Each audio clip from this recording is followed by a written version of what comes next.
Imagine a big explosion as you climb through 3,000 feet.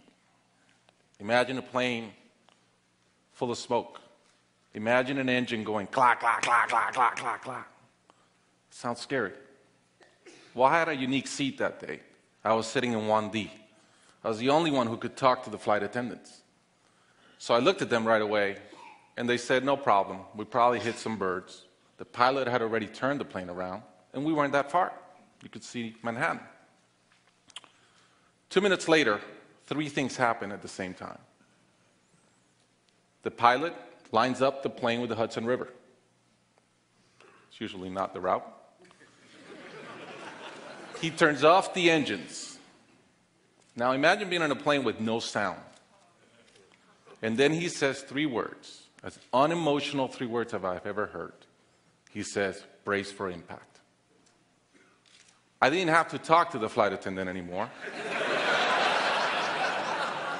I could see in her eyes, it was terror. Life was over.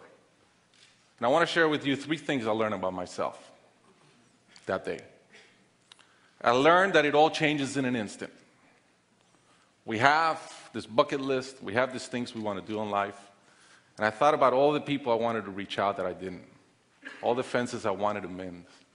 All the experiences I wanted to have and I never did. As I thought about that, later on I came up with a saying, which is, I collect bad wines. Because if the wine is ready and the person is there, I'm opening it. I no longer want to postpone anything in life. And that urgency, that purpose has really changed my life. The second thing I learned that day, and this is as we clear the George Washington Bridge, which was by not a lot. I thought about, wow, I really feel one real regret. I've lived a good life. In my own humanity and mistakes, I've tried to get better at everything I tried. But in my humanity, I also allow my ego to get in. And I regretted the time I wasted in things that did not matter with people that matter. And I thought about my relationship with my wife, with my friends, with people. And after, as I reflected on that, I decided to eliminate negative energy from my life. It's not perfect. It's a lot better. I've not had a fight with my wife in 2 years. It feels great. I'm no longer trying to be right. I choose to be happy. The third thing I learned, and this is as your mental clock starts going 15, 14, 13, you can see the water coming. I'm saying, please blow up. Right? I don't want this thing to break in 20 pieces like you've seen in those documentaries. And as we're coming down, I had a sense of, wow, dying is not scary. It's almost like we've been preparing for it our whole lives. But it was very sad. I didn't want to go. I love my life. And that sadness really framed in one thought, which is, I only wish for one thing. I only wish I could see my kids grow up.